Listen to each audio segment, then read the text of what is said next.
Hi guys, I'm Corey Davis. Today I want to talk to you about my least favorite training tool in the gym. It is a speed ladder. Now I do own a speed ladder. I actually own 3 speed ladders, and we do use them in the gym. But I think that most places that have a speed ladder use them wrong. I think that most coaches that use the speed ladder use it wrong. I don't think that using a speed ladder makes you a bad person necessarily. I just think it makes you a bad coach of speed training. And I'm going to talk through a little bit about why.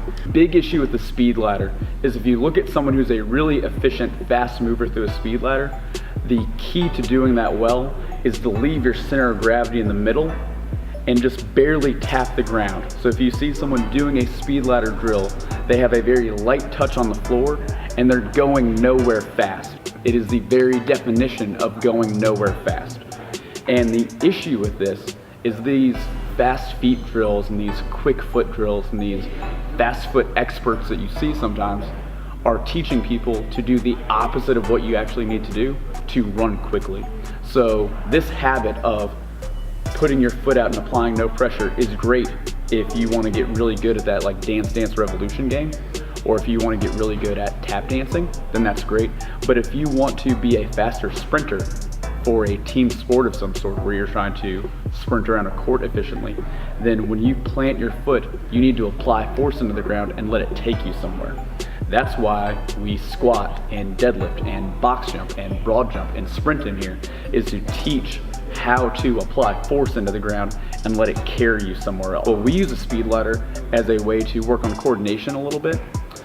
We use a speed ladder as a way to warm up an athlete's ankles. I can do a video later on about why I think ankles are so important and why we address them the way that we do daily for our athletes. It's a good way to get athletes to go through a dynamic warm-up that is a little bit more fun than just having them hop on a rowing machine or a ski machine or jogging back and forth. But the speed ladder is a terrible way to actually make people faster. This is something that I have to explain time and time again to coaches that have never really developed speed.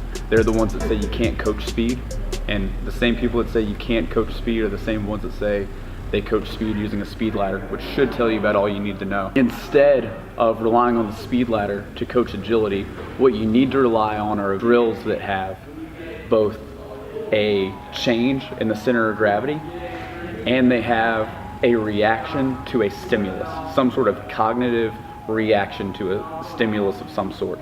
So by change in center of gravity, I mean not a speed ladder. If you are working on trying to make an athlete move faster, be more agile, you need to make sure that they are actually moving somewhere. And the whole thing on a speed ladder drill is you basically stay in the same spot and your feet move around a little bit. The other thing we want to see is an actual reaction and a process. So we need to put the athlete in a position where they're actually deciding on where they need to go.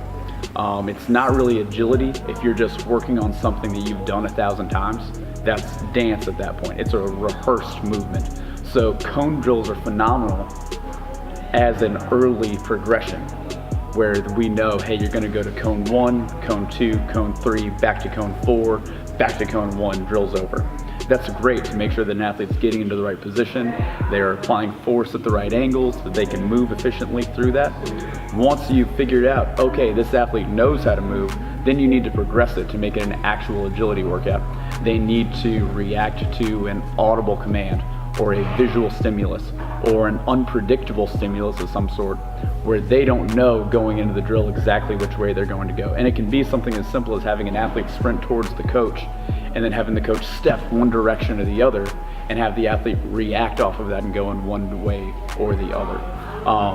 Those would all be things that are better speed training or agility training things than an actual speed ladder. If your plan to make your athletes faster is to have them do a bunch of speed ladder drills, your athletes will stay slow. Hope that helps.